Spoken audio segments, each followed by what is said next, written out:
Hello everyone, आज हमें example number 11 इसमें सॉल्व करना है। यहाँ पर दिया गया है, मान लीजिए ए, बी और सी तीनों समुच्चय हैं, जहाँ ए बिलोंग्स टू बी और बी उप समुच्चय है सी का, तो यह सत्य है अथवा नहीं। अब हम इसे सॉल्व करके एक एग्जाम्पल मानकर सॉल्व करेंगे। जो हमें दिया हुआ है उसे हम पहले लिख लेंगे। ए दिया हुआ है, ए अवयव है बी का और बी जो है उपसमुच्चय है सी का, तो ए उपसमुच्चय होगा सी का। ये हमें क्या करना है, ज्ञात करना है। माना ए इक्वल टू 1 मान लेंगे, बी इक्वल टू 1 और 2 दोनों मान लेंगे, सी इक्वल टू 1, 2 और 3। स्पष्टता ए अवयव है बी का, क्योंकि ए इक्वल टू 1 है, परंतु बी जो है वो क्या है हमारा, यहाँ पे आपको दिख रहा होगा बी जो है उपसमुच्चय है सी का, परंतु ए जो है उपसमुच्चय नहीं है सी का। क्योंकि देखिए यहाँ पर सिर्फ क्या है हमारे पास, ए में 1 है और सी में 1, 2, 3 है, इसलिए ए जो है हमारा उपसमुच्चय नहीं है सी का। लेकिन एक जो है अवयव है ए का, व एक जो है अवयव है सी का। ठीक है, एक बात आपको अगर नोट करनी हो तो कर सकते हैं कि एक जो मान लीजिए किसी समुच्चय का एक अवयव उस समुच्चय का उपसमुच्चय नहीं हो सकता। एक अवयव जो होगा, अगर एक अवयव मैच करेगा तो ये दूसरे अवयव का उपसमुच्चय नहीं हो सकता है। अब हमारे पास दूसरा टॉपिक आता है घात समुच्चय का, पावर सेट का परिभाषा। समुच्चय ए के उपसमुच्चयों के संग्रह को ए का घात समुच्चय कहेंगे अगर इसे पी ए से निरूपित किया जाए। पी ए का प्रत्येक अवयव एक समुच्चय होता है। आप लोगों को परिभाषा तो इतनी क्लियर नहीं हुई होगी, तो हम एग्जाम्पल से इसे क्लियर करते हैं। ए इक्वल टू अगर 1, 2 है तो पी ए के अवयव क्या क्या होंगे, 5, जो कि सभी का अवयव होता है रिक्त समुच्चय। 1 होगा, 2 होगा, 1 और 2 दोनों होंगे। ठीक है, तो यहाँ पे क्या हो गया, हमारे कुल मिला के कितने उपसमुच्चय हो गए, उनकी काउंटिंग करेंगे 1, 2, 3, 4। तो N P A equal to कितना हो गया, 4 तो 2 power N, 2 power N, 2 power 2 equal to क्या हो जाएगा हमारा 4।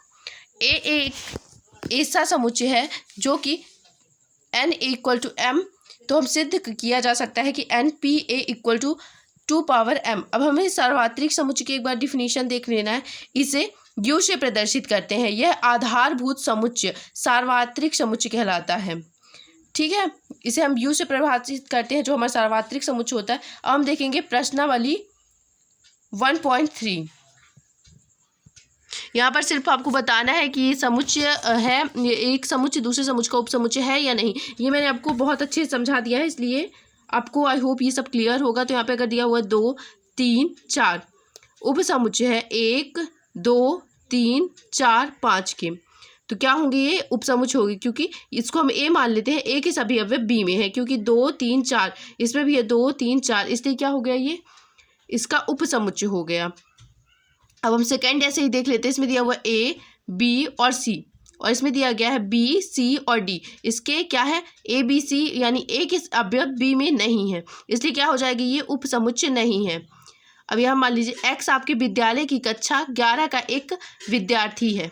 एक्स आपके विद्यालय का एक विद्यार्थी है, कक्षा 11 का विद्यार्थी आपके विद्यालय के, जो मतलब आपकी कक्षा 11, कक्षा 9, कक्षा 10 सब में पढ़ते होंगे, वो सब क्या होंगे, आपके विद्यालय के ही एक विद्यार्थी होंगे। इसलिए ए जो है हमारा वो उपसमुच्चय है बी का। अब हम चौथा क्वेश्चन देखते हैं। एक्स किसी समतल में स्थित एक वृत्त है। एक्स एक समतल में वृत्त है जिसकी त्रिज्या 1 इकाई है।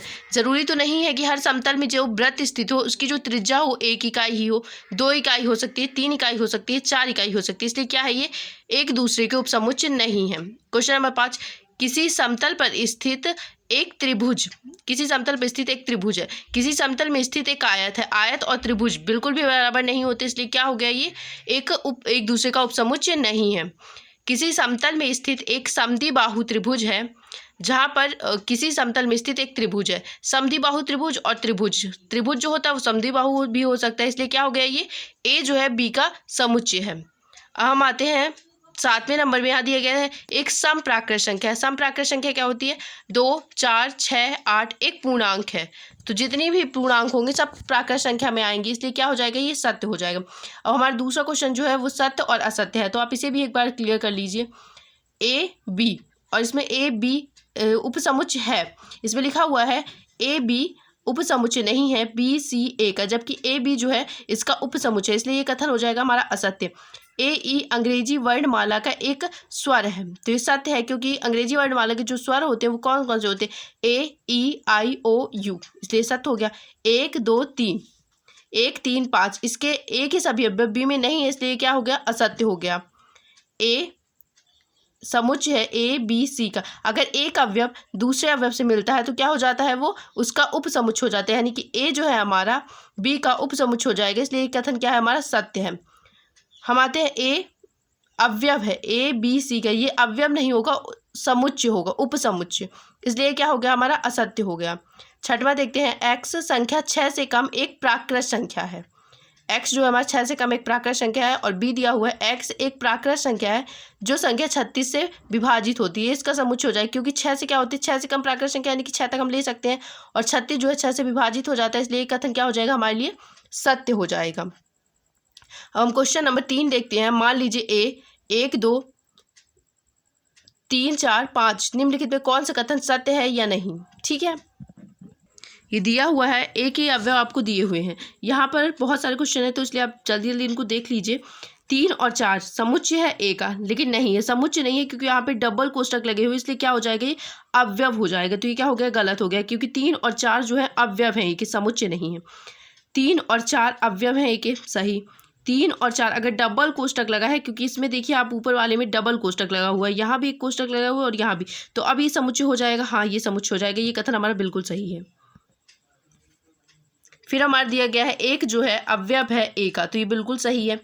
एक जो है समुच्चय है ए का, गलत है, क्योंकि कोई भी एक अवयव दूसरे अवयव का क्या हो सकता है, उपसमुच्चय नहीं हो सकता है। ठीक है, 1 2 5 क्या है, समुच्चय है ए का, तो आपने देखा था वहां पे दिया हुआ था 1 2 और 5 जो कि डबल कोष्टक से बाहर था, ये इसमें सिंगल कोष्टक लगा हुआ था, इसलिए ये क्या हो गया हमारा, ये हो गया हमारा उपसमुच्चय।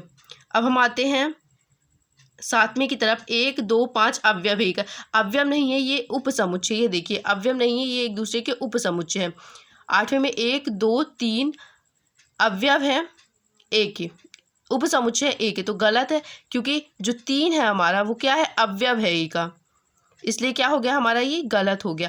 5 जो है अवयव है ए का, तो ये हमारा क्या हो गया, गलत हो गया, क्योंकि 5 सभी समुच्चयों का क्या होता है, उपसमुच्चय होता है, इसलिए ये हमारा सही हो गया, क्योंकि 5 जो है उपसमुच्चय है ए का। अब हम क्वेश्चन नंबर 5 से अगले वीडियो में देखेंगे।